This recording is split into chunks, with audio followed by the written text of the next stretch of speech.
Revisiting of irrational number, revisiting of irrational number, irrational numbers. ये आपका introduction है, exercise 1.3 के पहले इंट्रो पार्ट। तो आपने क्लास 9th में इरेशनल नंबर के बारे में डिटेल में पढ़ा है, ठीक है। इरेशनल नंबर क्या है, बहुत ही सिंपल सी डिफिनीशन उसकी। Numbers which cannot be expressed है ना, as p upon q form where q is not equal to 0। यानी ऐसे नंबर जो p अपॉन q के फॉर्म में एक्सप्रेस ना किया जा सके, वो सारे नंबर्स क्या हैं, इरेशनल नंबर्स हैं, ठीक है। अच्छा, नीदर टर्मिनेटिंग, चेक करो, नीदर टर्मिनेटिंग। हम लोग जो है ना रिविजिटिंग ऑफ इरेशनल नंबर्स पढ़ रहे हैं, यानी कि हम लोग फिर से इरेशनल नंबर्स पे एंट्री कर रहे हैं। यानी एक विजिट तो हो चुकी है, रिविजिट हो रही है। रिविजिटिंग जैसे हो ना कि हम लोगों का वहाँ गए थे लेकिन रिविजिट है ये, रिविजिट। इसका मतलब ये है कि अगर आप यही बोल दो कि नहीं हम लखनऊ जू रिविजिट करने जा रहे हैं, इसका मतलब कोई ये बताने की ज़रूरत नहीं कि हम एक बार पहले गए थे। इसका मतलब ये है कि हाँ आप दोबारा वहाँ जा रहे हो, रिविजिट। तो रिविजिटिंग ऑफ इरेशनल आपने क्लास 9th में डिटेल में पढ़ा हुआ है, इरेशनल नंबर्स को फिर से इसके बारे में पढ़ने जा रहे हैं। तो neither terminating nor repeating NEITHER, हाँ भाई सही कर लो भाई। नीदर टर्मिनेटिंग नॉर रिपीटिंग जो नंबर्स होते हैं वो नंबर्स भी इरेशनल नंबर्स होते हैं।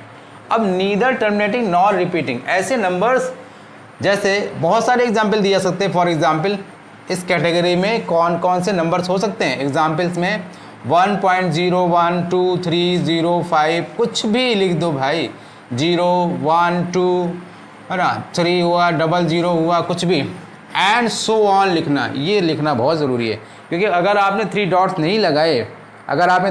नहीं लगाए तो फिर जो नंबर आप लिखोगे वो नंबर फिर क्या होगा, टर्मिनेटिंग कैटेगरी में आ जाएगा ना। फिर आप सोच के देखो, कितना भी बड़ा नंबर हो, अगर आप डॉट्स नहीं लगाते हो तो फिर वो नंबर p अपॉन q में एक्सप्रेस किया जा सकता है ना। आप सोच के देख लो ना, 3.045 है, क्या इसका डेसिमल हम हटा नहीं सकते हैं, ऐसे लिखा जाएगा।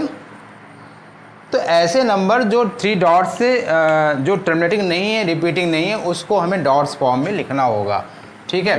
तो ऐसे नंबर्स जो है वो किस फॉर्म में होंगे, p अपॉन q फॉर्म में नहीं लिख सकते ना, क्योंकि ये तो पैटर्न है। ये जो नंबर है ना, इसमें कोई नंबर रिपीट हो रहा है, कोई नंबर रिपीट नहीं हो रहा है, और ये ना टर्मिनेट हो रहा है। ये क्या बता रहा है, ये जो 3 डॉट्स हैं वो ये बता रहे हैं कि ये टर्मिनेटिंग नहीं है, क्योंकि अगर 1.02 नंबर है, इसका मतलब ये है कि आप ये जान जाते हो भाई 1.02 है, किसी का ये क्वोशंट आया है, यानी टर्मिनेटिंग है। लेकिन अगर डॉट से लगे हुए हैं, इसका मतलब कि ये नंबर जो है टर्मिनेटिंग कैटेगरी में नहीं है, रिपीटिंग भी नहीं है, क्योंकि रिपीट तो हो ही नहीं रहे हैं। 0 है, फिर 1 है, फिर 2 है, फिर 3 है, फिर 0 है, फिर 5, कोई भी नंबर रिपीट नहीं हो रहा है, ठीक है। अच्छा, यहाँ पर हम 1 और कर देते हैं, जिससे कि तुम लोगों को कन्फ्यूजन ना हो कि सर 0 कहीं ऐसा तो नहीं रिपीट हो रहा हो। ये लो, ठीक है, 1 कर दिया, ठीक। तो ये हो गया। अच्छा, ये मैंने आपने बताया numbers which can not be expressed as a p upon q form, q is not equal to 0, यानी कि ऐसे नंबर्स मीन्स इरेशनल नंबर को हम लोग फ्रैक्शन फॉर्म में, p अपॉन q फॉर्म में नहीं लिख सकते हैं। ये बात दिमाग में बैठा लो कि हम लोग उसको फ्रैक्शन फॉर्म में नहीं लिख सकते हैं। फिर और किस टाइप के इरेशनल नंबर होंगे, किस टाइप के और इरेशनल नंबर हो सकते हैं। आपने क्लास 9th में इरेशनल नंबर को नंबर लाइंस में रिप्रेजेंटेशन भी आपने किया होगा। वो कौन से नंबर हैं, बहुत ही फैमिलियर नंबर रहे होंगे, √2 है, √3 है, √5 है, इनका आपने रिप्रेजेंटेशन किया है, रिप्रेजेंटेशन किया है कि नहीं किया? Representation on the number line, on the number line इनका रिप्रेजेंटेशन किया है ना? रिप्रेजेंटेशन करना आता है ना? √2, √3, √5 ये इरेशनल नंबर्स का रिप्रेजेंटेशन, यानी जितने भी रियल नंबर्स होते हैं, जितने भी रियल नंबर्स होते हैं, रियल नंबर्स आपको मालूम ही है, together rational and irrational number are called real numbers. तो आपने रेशनल नंबर का भी जो है नंबर लाइन में रिप्रेजेंटेशन किया है और इरेशनल नंबर का 9th में क्लास 8th में आपने उसका भी किया है, रेशनल नंबर का भी किया है। और क्लास 9th में आपको, क्लास 8th में रेशनल नंबर का 3/5, 2/3 इस तरह का किया है, और यहाँ पर क्लास 9th में आपने इरेशनल नंबर का रिप्रेजेंटेशन किया है। तो ऐसे नंबर्स जो नंबर लाइंस में रिप्रेजेंट किए जा सकें वो नंबर्स भी इरेशनल नंबर्स में आते हैं, वो नंबर्स भी इरेशनल नंबर्स में आते हैं। क्लियर? और सोचिए, रिकॉल कर रहे हैं हम लोग कि किस किस टाइप के नंबर्स जो है इरेशनल नंबर्स की कैटेगरी में। मैं भी सोच रहा हूँ, आप भी सोचिए। हाँ, पाई कुछ ऐसे फैमिलियर नंबर्स हैं जिनके बारे में मैंने अभी लिखा हुआ है, और उसमें मैं लिख रहा हूँ एक पाई जो है is also an irrational number. अब इसमें थोड़ा सा कंट्रडिक्शन, कन्फ्यूज़न बच्चों ये होता है कि सर पाई की वैल्यू तो 22/7 होती है या 3.14 होती है, तो 22/7 ये P/Q फॉर्म में तो है, फिर पाई की जो वैल्यू है ये 22/7 है। Q0 नहीं है। हाँ, Q0 नहीं है, ये भी तो ये रेशनल नंबर होना चाहिए। 22 देखिए, कोई ये कहे, तुमसे कोई ये पूछे कि 22/7, ध्यान से देना, समझना, 22/7 क्या ये रेशनल है या इरेशनल है? तो क्या आंसर दोगे? कन्फर्म रेशनल है, कन्फर्म रेशनल नंबर है, क्योंकि P/Q फॉर्म में है, Q यहाँ 0 नहीं है। और आप रेशनल नंबर की डिफिनीशन सोचिए, तो ऐसे नंबर्स जो P/Q फॉर्म में एक्सप्रेस किए जा सकें और Q0 ना हो, such type of numbers are called rational number. ठीक है? तो यहाँ ये बट यहाँ बात समझ में ये नहीं आती है कि पाई जो है वो इरेशनल नंबर कहा जा रहा है, पाई की वैल्यू रेशनल कही जा रही है, तो बात को समझ में नहीं आती है ना? तो ये क्या है? ये एक्चुअल में क्या है? ये नियर अबाउट वैल्यूज हैं, ये एक्चुअल वैल्यूज नहीं है पाई की, पाई की एक्चुअल वैल्यूज नहीं है, ये क्या है? Near about, approximate, near about values हैं, नियर अबाउट वैल्यूज हैं, जिसको हम लोग शॉर्ट में लिख नहीं देते हैं, अप्रॉक्सीमेट वैल्यूज हैं, ये अप्रॉक्सीमेट वैल्यूज हैं पाई की। तो पाई अपने आप में इरेशनल नंबर है, लेकिन पाई की जो वैल्यूज हैं 3.14 टर्मिनेटिंग है 3.14, और टर्मिनेटिंग है, इसलिए टर्मिनेटिंग जो नंबर्स होते हैं वो तो रेशनल ही होते हैं। तो ये भी रेशनल है और ये भी रेशनल है, कन्फर्म है, इसमें कहीं कोई डाउट नहीं है। बट पाई क्या है? इरेशनल है, पाई इरेशनल है। तो ये बात तो समझ में आ गई। बात हम लोग कर रहे हैं इरेशनल नंबर्स किस टाइप के होते हैं। फिर देखिए, दिमाग में ये आता है कि जो इसका मतलब जब हम √2, √3, √5 को देखते हैं, इसका मतलब दिमाग में आता है कि प्राइम नंबर्स का जो स्क्वायर रूट होता है वो सारे नंबर्स इरेशनल नंबर्स होते हैं, यानी कुछ इस तरह से, square root of all prime numbers. इसका मतलब जो ये नंबर्स दिखाई दे रहे हैं, तो इसका मतलब सारे प्राइम ही हैं, तो इसका मतलब ये हो गया कि जो प्राइम नंबर्स का स्क्वायर रूट होता है वो सारे नंबर इरेशनल होते हैं। तो बात ये बिल्कुल सही है, अपनी जगह पर बिल्कुल सही है कि √2, √3, √5, √6 है ना, एग्जाम्पल्स में √6 है, √7 है ना, √8 है, ये सारे नंबर क्या हैं? इरेशनल नंबर्स हैं। और सारे क्या हैं? प्राइमी नंबर तो हैं, लेकिन क्या 8 प्राइम है? क्या 6 जो है प्राइम है? चेक करो, 6 प्राइम है? नहीं है। इसका मतलब क्या हो गया कि जितने सारे प्राइम नंबर्स हैं उनका स्क्वायर रूट कन्फर्म है कि वो इरेशनल होते हैं। बट जो है कुछ जो है कंपोजिट नंबर्स, यानी कह सकते हैं कि कंपोजिट नंबर्स, जैसे ये 6 तो कंपोजिट नंबर है, तो 6 कंपोजिट नंबर है, ये कोई ज़रूरी नहीं है। जैसे √16 है, ये क्या है? कंपोजिट नंबर है। तो √6, √16 ये दोनों ही कंपोजिट नंबर हैं, ये दोनों ही कंपोजिट नंबर हैं, बट इनमें से रूट 6 क्या है, वो इरेशनल है, और ये रूट 16 क्या है, ये रेशनल है। तो हम कह सकते हैं कि कंपोजिट जो नंबर होते हैं, कंपोजिट जो नंबर होंगे उनका स्क्वायर रूट वो क्या हो सकता है, वो रेशनल भी हो सकता है और इरेशनल भी हो सकता है। रेशनल क्या होते हैं, पॉजिटिव इंटीजर्स। रेशनल क्या है, पॉजिटिव इंटीजर। अब देखो सोचने वाली बात है कि पॉजिटिव इंटीजर्स, सारे पॉजिटिव इंटीजर्स रेशनल तो होते हैं सारे, बट P/Q फॉर्म में नहीं होता है। भाई इंटीजर्स को हम P/Q फॉर्म में नहीं ले सकते हैं। 3/5 क्या है, 3/5 रेशनल तो है, बट ये पॉजिटिव इंटीजर नहीं है, इंटीजर नहीं है ना, ये सब बात क्लियर है ना, ये सब सारा हो गया है। तो ये 3/5 रेशनल है but not integer, not an integer. तो इसका बात ये समझ में आ गई भाई, जितने सारे प्राइम्स होते हैं वो सारे नंबर्स, इससे रूट 6 हटाएंगे और रूट 8 भी हटाएंगे इसमें, है ना। मैं दूसरा एग्जाम्पल यहाँ लिख देता हूँ, क्या होगा, रूट 2 है, रूट 2 हो गया, रूट 3 हो गया, रूट 5 हो गया, रूट 7 हो गया, रूट 11 हो गया, ये सारे प्राइम हैं। तो ये तो कन्फर्म है, उसमें कहीं कोई डाउट नहीं होना चाहिए कि प्राइम नंबर्स का स्क्वायर रूट सारे नंबर्स इरेशनल होंगे। प्राइम नंबर्स का जो स्क्वायर रूट होगा वो सारे नंबर्स क्या होंगे, इरेशनल नंबर्स होंगे। क्लियर हो गया ना। लेकिन कंपोजिट नंबर का square root it may be rational और इरेशनल। क्लियर, बात क्लियर हो गई ना। तो मुझे लगता है कि रेशनल नंबर्स के बारे में अब काफ़ी कुछ जो है डिटेल तुम लोगों को मिल चुका है, क्लास 9th में भी और अभी मैंने दिया, तो इतना सफिशेंट है। तो अब आते हैं हम लोग नेक्स्ट।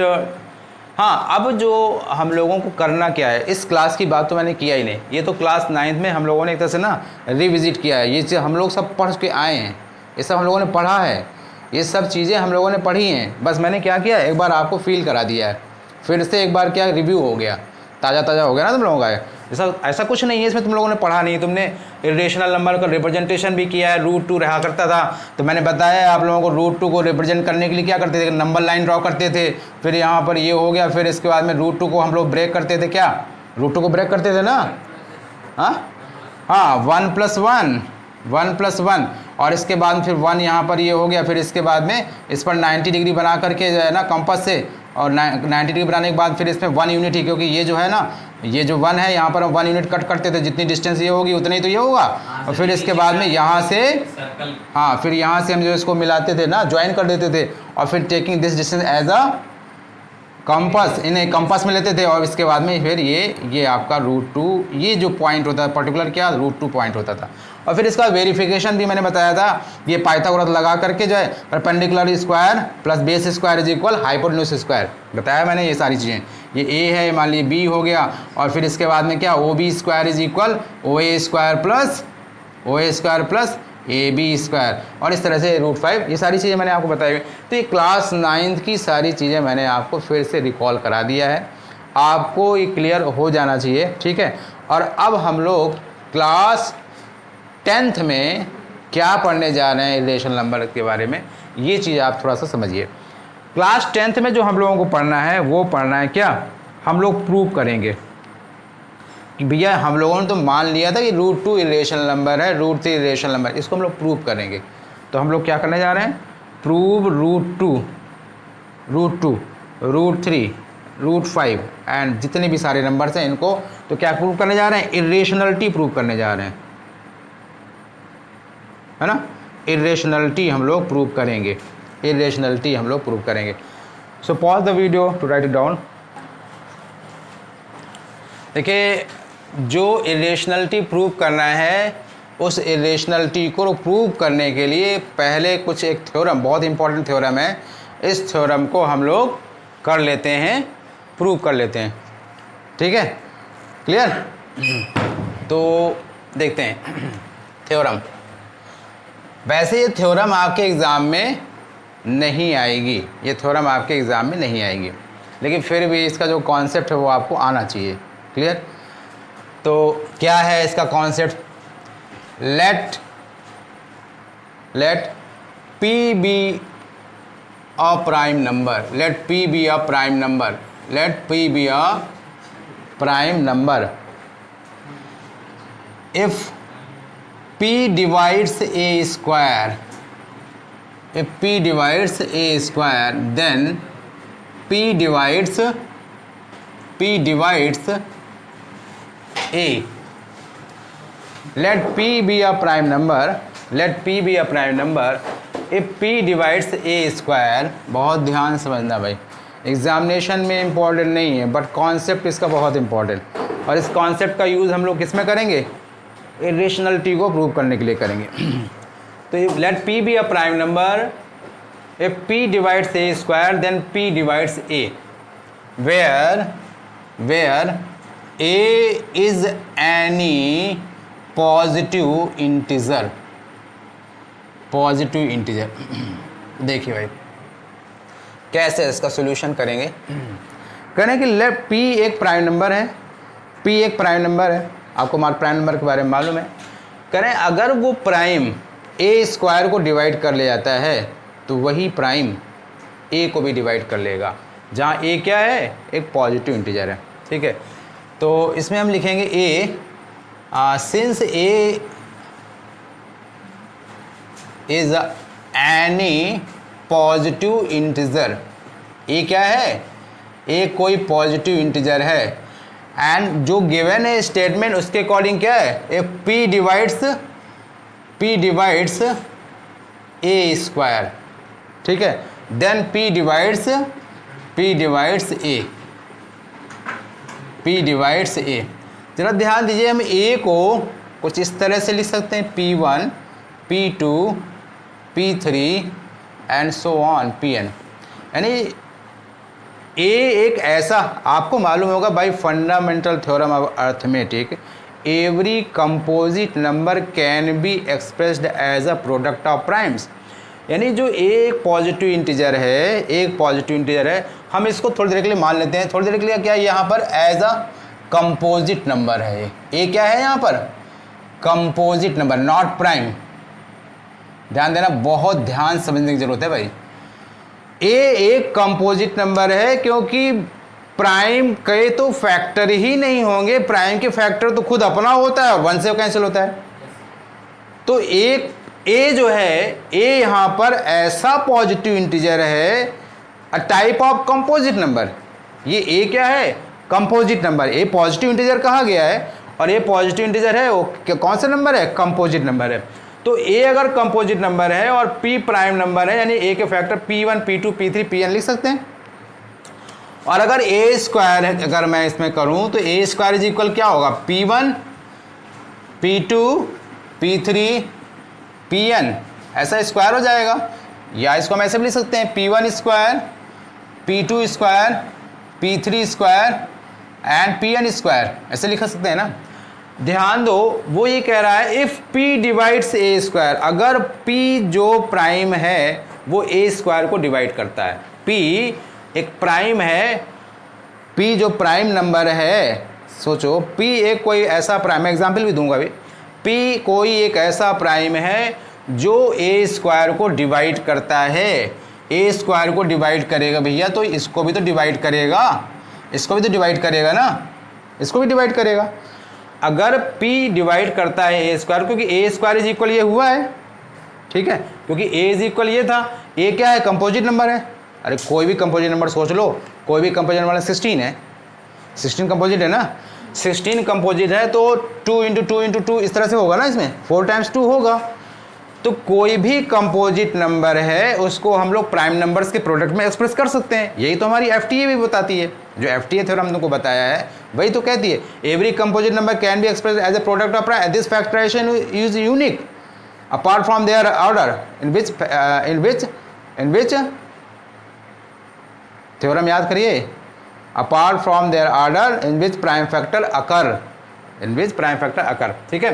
तो ये है आपकी जो है FTA थ्योरम। तो यहाँ पर ये पॉजिटिव इंटीजर है, ये पॉजिटिव इंटीजर है, ये पॉजिटिव इंटीजर कंपोजिट नंबर है और इस कंपोजिट नंबर को प्रोडक्ट ऑफ प्राइम्स में ऐसा किया जा सकता है। अब वो कह रहा है, मैं नहीं बोल रहा हूँ, वो स्टेटमेंट कह रहा है P डिवाइड्स A स्क्वायर। अगर कोई एक प्राइम नंबर है वो A स्क्वायर को डिवाइड कर रहा है, ठीक है, और A के फैक्टर ये हैं, A के फैक्टर ये हैं, तो A स्क्वायर के फैक्टर ये हो जाएंगे। तो अगर P A स्क्वायर को डिवाइड कर रहा है तो कहीं ना कहीं P यहाँ भी तो कहीं ना कहीं होगा, कहीं ना कहीं तो होगा। सोच के देख लो, अगर कोई 5 है, 5 एक प्राइम है, क्लियर बात है ना, 5 एक प्राइम नंबर है और वो किसी कंपोजिट नंबर को सपोज वो डिवाइड करता है, तो हमें कोई ना कोई 5 से डिविजिबल कंपोजिट नंबर सोचना पड़ेगा। सपोज जो है 5 को डिवाइड करने वाला 25 है, 5 25 को डिवाइड कर जाएगा, 5 24 को तो डिवाइड करेगा नहीं, ऐसा तो नहीं करेगा ना, तो 5 25 को डिवाइड करेगा, क्लियर बात है। मैं एग्जाम्पल ले रहा हूँ, 5 25 को डिवाइड करेगा, ठीक है। तो 5 जो है, अगर कोई प्राइम जो है किसी, कोई प्राइम नंबर अगर किसी जो है, ये जो लिखा हुआ है, if P divides A square, 5 divides 25, अगर ये 25 इज इक्वल A स्क्वायर है तो 5 डिवाइड्स आल्सो इसका स्क्वायर रूट, तो इसका 25 का स्क्वायर रूट क्या होगा, 5 नहीं, square root 5 divides A square. और अगर A स्क्वायर को हम 25 ले लें, A स्क्वायर को हम 25 ले लें तो इसका A कितना आएगा, 5 आएगा। तो अगर कोई भी प्राइम नंबर किसी पॉजिटिव इंटीजर के स्क्वायर को डिवाइड करता है तो सेम प्राइम उस के स्क्वायर रूट को भी डिवाइड करेगा, दैट इज A को डिवाइड करेगा, वही ये बोल रहा है, ठीक है ना। कोई भी सोच लो, 6 जो है, 6 जो है किसको, आप सोच के देख लीजिए, 6 जो है डिवाइड करता है किसको, 12 को तो डिवाइड करता है, 6 से डिवाइड करता है, 36 को डिवाइड करता है। बहुत सिंपल छोटे छोटे कुछ आप फैक्टर सोच लीजिए, 6 36 को डिवाइड करता है, 5 किसको डिवाइड कर रहा है, 6 25 को डिवाइड कर रहा है, तो 6 25 का स्क्वायर रूट क्या होगा, 25 हो जाएगा। तो अगर कोई प्राइम किसी भी स्क्वायर को डिवाइड करता है, किसी पॉजिटिव इंटीजर के स्क्वायर को डिवाइड करता है, then that prime will be divide square root of that positive integer, clear. तो यहाँ फॉर्मूले में मैंने लिखा हुआ है, ये आपको समझ में आया होगा कि P divides A square then P divides A। P अगर A स्क्वायर को डिवाइड करता है तो इसी से रिलेटेड यहाँ कोई नंबर ज़रूर होंगे, इससे P से रिलेटेड यहाँ ज़रूर नंबर कोई होंगे, तभी जो है इसको ये डिवाइड करेगा A स्क्वायर को। तो ये क्लियर बात हो गई। तो एक hence it is clear that P divides, P जो है divides A square then P divides A। ये बात समझ में आ गई ना। तो आपको ये केवल कॉन्सेप्ट जो है दिमाग में रखना है कि कोई भी प्राइम किसी भी कंपोजिट नंबर के अगर स्क्वायर को डिवाइड करता है तो वही प्राइम उसके स्क्वायर रूट को भी डिवाइड करेगा। सोच के देख लीजिएगा, ठीक है। तो इस तरह से ये थ्योरम का एक कॉन्सेप्ट, बहुत इंपॉर्टेंट थ्योरम, ये आपकी एनसीईआरटी में थ्योरम नंबर 1.3 है ना, ये 1.3 है। तो एग्जामिनेशन में नहीं आएगी, बट इसका कॉन्सेप्ट जो है इंपॉर्टेंट है। So pause the video to write it down. चलिए, तो √2 की इरेशनलिटी हम लोग प्रूव करेंगे। Let √2 be an irrational number.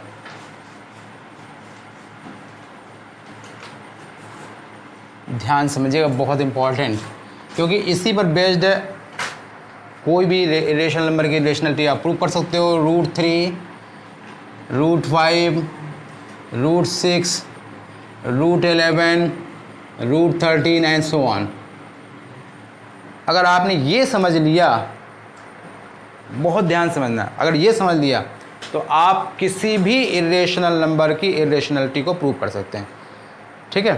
तो देखिए कैसे करेंगे। एक्चुअल में ये जो हम लोग करने जा रहे हैं, इसका जो मेथड है वो क्या है, कंट्राडिक्शन मेथड है, कंट्राडिक्शन मेथड, ये कंट्राडिक्शन मेथड। कंट्राडिक्शन मेथड क्या होता है? कंट्राडिक्शन मेथड क्या होता है? कोई चीज़ एक सही है और उसको हम प्रूव करने के लिए उसको रॉन्ग मान लेते हैं।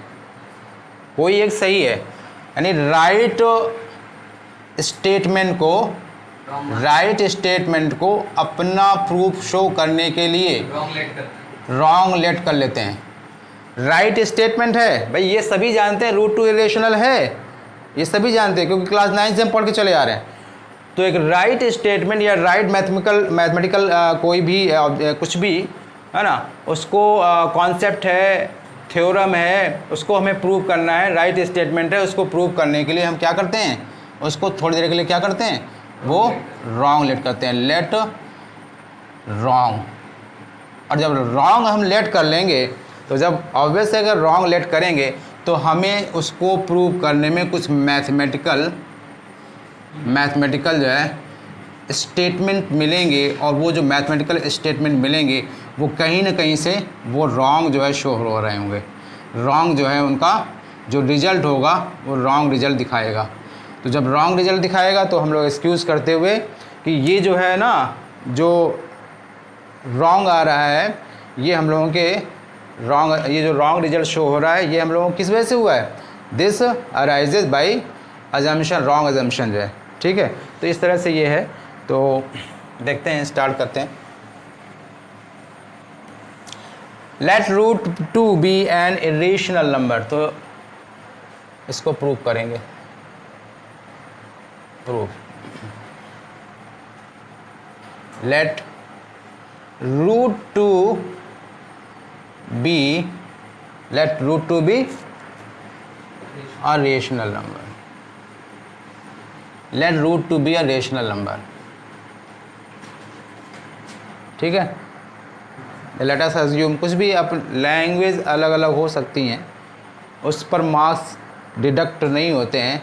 मैथ्स का जो पोर्शन है, मैथमेटिकल जो है, उसमें गड़बड़ी नहीं होना चाहिए। तो let root two be a rational number, और अगर रेशनल नंबर है then root two, then it लिख देते हैं, it can be, let it can be written, आप P अपॉन Q फॉर्म में भी ले सकते हो, A अपॉन B फॉर्म में ले सकते हो। Let root two be rational number, then it can be written as P upon Q या A upon B form, where A and B are co-primes, A and B are co-primes। मैंने co-prime numbers को बताया है बहुत ध्यान से। Where A and B are co-prime numbers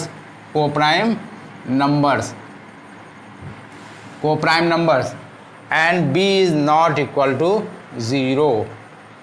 बात समझ में आई ये लाइन? फिर से समझिए, मैंने लिया हुआ है let us assume root two be a rational number, और अगर रूट टू रेशनल नंबर है, क्योंकि कंट्राडिक्शन हम लोग मेथड को ऑप्ट किए हैं, root two be rational number, then it can be written as A upon B form. मैंने बताया आपको P अपॉन Q में भी आप कर सकते हो, A upon B form, where A and B are coprime numbers, and B is not equal to 0। Clear? अच्छा, अब क्या है को प्राइम नंबर? जैसे A अपॉन B क्या है, A अपॉन B की जो वैल्यू है वो कुछ इस तरह से हो सकती है, 3 अपॉन 5 है, 5 अपॉन 7 है। तो यहाँ पर जो कॉमन है वो क्या है, 1 ही तो है। देख लीजिए आप, 3 को अगर हम सारे फैक्टर्स करेंगे तो क्या आएगा, 1 और 3 आएगा। 5 के सारे फैक्टर करेंगे तो 1 और 5 आएगा। ठीक है, ऐसे ही 5 को करेंगे तो क्या आएगा, 1 और 5 आएगा। 7 को करेंगे क्या, 1 अपॉन 7, तो क्या है, इसमें 1 ही तो कॉमन है। क्लियर? तो A एंड B आर को प्राइम्स, A और B क्या है, को प्राइम्स हैं। चलिए, तो ये स्टेटमेंट आपको फॉर्मल लिखना है, that is A root two यहाँ लिखेंगे, लेट, तो हो गया है यहाँ पर ऐसा लिखेंगे, root two is equal A upon B, B is not equal to 0। Clear? हम लोगों ने जो अज्यूम किया था वही तो लिख दिया, root two is equal A upon B, B is not equal to 0। Squaring on both sides, squaring on both sides, तो क्या हो जाएगा, 2 is equal A square upon कोई प्रॉब्लम नहीं। 2 is equal A square upon B square, इसको हम लोगों ने किया क्रॉस, तो क्या जाएगा 2b square is equal A square. ठीक है, अब जरा ध्यान दीजिए, सिंस 2 डिवाइड्स 2b स्क्वायर, क्या इसमें कोई डाउट है क्या? 2 से ये 2b स्क्वायर डिवाइड हो जाएगा, क्लियर बात है ना? तो क्या हम इसको ऐसा लिख सकते हैं, ध्यान दीजिएगा, b square is equal A square upon 2, ऐसा लिख सकते हैं ना? 2 डिवाइड्स 2b स्क्वायर, तो इसका मतलब क्या है 2 डिवाइड्स ए स्क्वायर। देखिए 2 डिवाइड्स 2b स्क्वायर, और वैसे भी अगर 2 इसको डिवाइड कर रहा है और since this term is equal to this term, तो जो इसके साथ बिहेव हो रहा है वही तो इसके साथ भी होगा ना। 2 डिवाइड्स 2b स्क्वायर, तो क्या हो जाएगा 2 डिवाइड्स ए स्क्वायर। अब ध्यान दीजिए, मैंने जो आपको थ्योरम 1.3 एनसीईआरटी की अभी एक्सप्लेन की हुई है, तो 2 divides any prime if divides square of composite number, then that prime will also be divide square root of that composite number. तो समझ में आप बात आ गई ना? आप यहां लिख भी सकते हो यूजिंग थ्योरम 1.3, ठीक है ना? तो 2 डिवाइड्स ए स्क्वायर, बात समझ में आ रही है ना? बिल्कुल, कहीं कोई डाउट नहीं। 2 डिवाइड्स ए स्क्वायर, तो 2 डिवाइड्स क्या हो जाएगा, ए हो जाएगा भाई, क्लियर? 2 डिवाइड्स हो जाएगा। अच्छा, अब जरा ध्यान दीजिए, कह रहे हैं 2 डिवाइड्स ए, 2 ए को डिवाइड कर रहा है, इसका मतलब क्या हो गया, ऐसा कुछ 2 डिवाइड्स ए, ये बात पक्की बता रही है कि 2 जो है ए को डिवाइड करेगा, तो जब कुछ डिवाइड करेगा तो कुछ आएगा डिवाइड करने से। डिवाइड अगर कोई नंबर करता है किसी को तो कुछ आएगा ना, तो लेट इट बी सी, ठीक है? तो क्या हो जाएगा, इसको हम लोग क्या लिखेंगे, a इज इक्वल क्या होगा, इसका मतलब 2c, a is equal 2c हो जाएगा ना, a इज इक्वल 2c। अब इस a की वैल्यू को आप कहाँ लिखोगे, इस पर लिख दोगे, ये फर्स्ट दे देते हैं, a इज इक्वल 2c, तो यहाँ लिखेंगे put the value of a in equation first, so we will get 2b square is equal, a की जगह पर 2c पुट करेंगे, 2c का whole of square, so this will be equal to 2b square is equal 4c square, space का है इसलिए मैं यहीं पर कंटिन्यू कर रहा हूँ। 2b square is equal 4c square हो जाएगा, इसको कैंसिल करेंगे, 2 1 जा 2 2 जा, तो this will be equal to, आप इसको नीचे लाएंगे, इसको मैं यहाँ ले जा रहा हूँ, आप कहाँ लाएंगे, इसको नीचे ले आएंगे, ठीक है? तो क्या हो जाएगा, b square is equal 2c square. अब देख ले, फिर से वही कहानी रिपीट करनी पड़ेगी भाई, यहाँ पर देखो b square is equal 2c square, यहाँ भी तक गया, a square is equal 2b square. अब मैं लिखूंगा since 2 divides 2c square, since क्योंकि 2c स्क्वायर को डिवाइड करता है, तो 2 डिवाइड्स 2c स्क्वायर, तो 2 किसको डिवाइड करेगा, b स्क्वायर को डिवाइड करेगा, नहीं करेगा? तो यहाँ लिखेंगे सिंस 2 डिवाइड्स डिवाइड लिखा हुआ है 2c square, 2 divides 2c square, 2 divides 2c square, तो 2 डिवाइड्स क्या हो जाएगा, मैं अब यहाँ लिख रहा हूँ, सिंस 2 डिवाइड्स 2c स्क्वायर, तो क्या हो जाएगा 2 divides, yes 2 divides b square, और फिर से यहाँ पर थ्योरम लग गई, अगर कोई प्राइम नंबर किसी कंपोजिट के स्क्वायर या पॉजिटिव इंटीजर के स्क्वायर को, जो कि वहाँ a स्क्वायर स्टेटमेंट में था, if any prime divides a square, then that prime will also be divided as a, तो 2 डिवाइड्स b स्क्वायर, तो क्या हो जाएगा 2 डिवाइड्स b। बात समझ में आ गई? अब ये यहाँ पर ये बात तो समझ में आ गई कि यहाँ पर 2 डिवाइड्स a मिल गया और एक यहाँ मिल गया 2 डिवाइड्स b। यही प्रॉब्लम के लिए मामला गड़बड़ हो गया है, प्रॉब्लम क्रिएटिंग हो गया। हम लोगों ने अज्यूम जो किया था वो ये था कि रूट 2 एक ऐसा रेशनल नंबर है जिसको कि हम लोग a/b फॉर्म में लिख सकते हैं।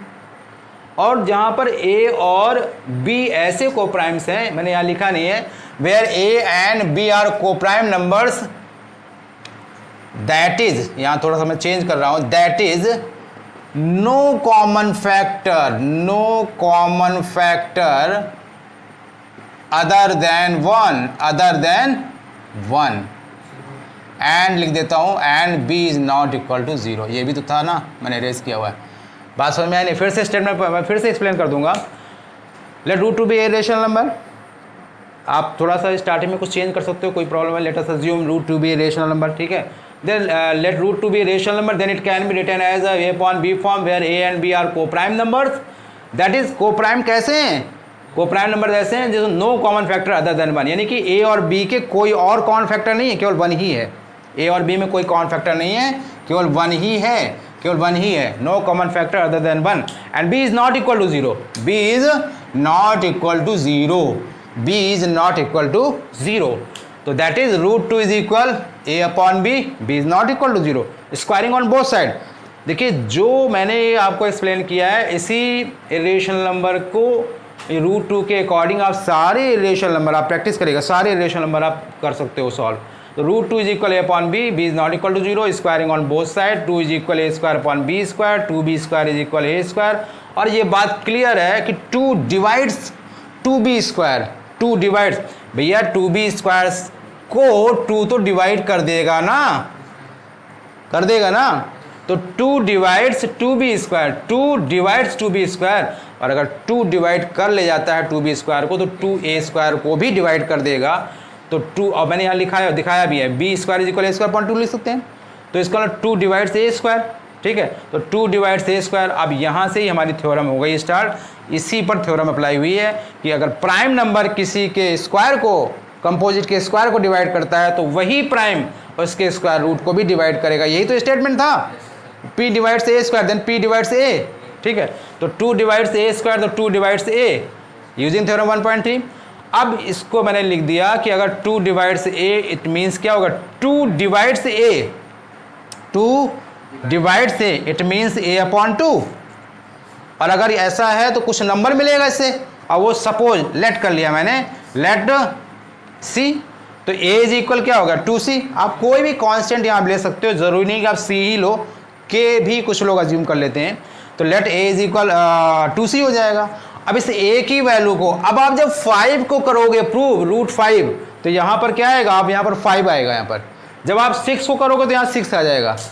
कुछ इतना थोड़ा सा बहुत चेंज रहेगा, बाकी सब एज इट इज़ आपको करना होगा, आप करके देखिएगा। तो a इज इक्वल 2c, ये a की वैल्यू आप कहाँ पुट करोगे, इससे पुट करोगे, a इज इक्वल 2c। तो आपने फर्स्ट पुट किया, put the value of a, ये a लिखा हुआ है, put the value of a in equation first. तो 2b² इज इक्वल a² है, तो 2b² इज इक्वल a², ठीक है ना। इक्वेशन 1 क्या है आपका, 2b² इज इक्वल a² है, 2b² इज इक्वल a²। इस इक्वेशन में पुट किया तो 2b² इज इक्वल a की प्लेस पर क्या हो जाएगा 2c², और 2b² इज इक्वल 4c², 2 से cancellation, b² is equal 2c²। और अब इसके बाद हम ये फिर से करेंगे कि 2 डिवाइड्स 2c², 2 डिवाइड्स 2c², और अगर 2 डिवाइड 2c² है तो 2 divides b। Clear, 2 divides b तो बाद में होगा, पहले होगा क्या 2 डिवाइड्स b²। तो 2 डिवाइड्स b² होगा। यहाँ के बाद पहले हम लोग यहाँ आए हैं, यहाँ के बाद यहाँ आए हैं, 2 डिवाइड्स b², यहाँ के बाद में 2 डिवाइड्स b², और अगर 2 डिवाइड्स b² है तो क्या होगा 2 डिवाइड्स, मैं इसको नीचे लिख देता हूँ, कंफ्यूज मत हो जाना। 2 डिवाइड्स b² है तो फिर क्या होगा 2 डिवाइड्स b। क्लियर हो गया, 2 डिवाइड्स b।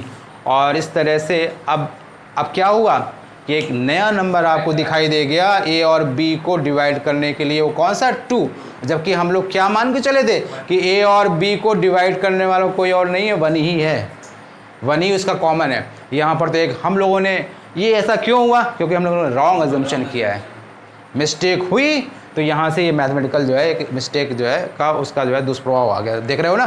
तो इस तरह से हम लिखेंगे, क्या लिखेंगे, सो दिस, यहाँ पर लिख दूँ, लास्ट जो है कंक्लूजन में यहाँ लिख दूँ, बताओ ये लिख दूँ, So this contradicts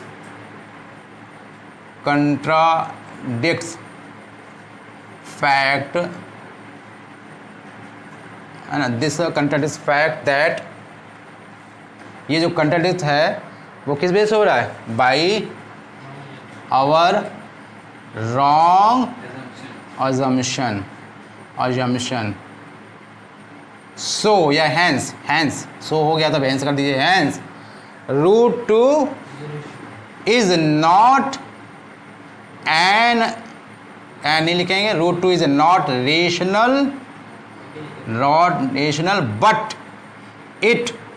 but it is an, ये बात यहाँ पर आपकी कंप्लीट हो जाती है। और अब इसके बाद हम लोग करेंगे कुछ और इम्पॉर्टेंट थिंग्स, इसके बाद एक्सरसाइज 1.3 पर बढ़ेंगे। So we will meet in the next video. Okay.